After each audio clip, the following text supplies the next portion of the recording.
Seorang warga menyelamatkan bocah bernama Fadil terjebak banjir saat mandi di sungai.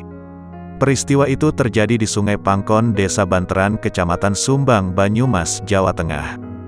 Banjir tiba-tiba datang saat Fadil dan temannya mandi di sungai.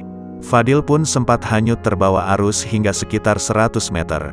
Namun bocah berusia 11 tahun itu tersangkut batu besar di tengah sungai. Warga berupaya menyelamatkan Fadil dengan mengulurkan bambu panjang.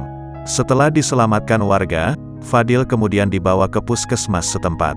Fadil akan menjalani pemeriksaan kesehatan pasca terseret arus banjir.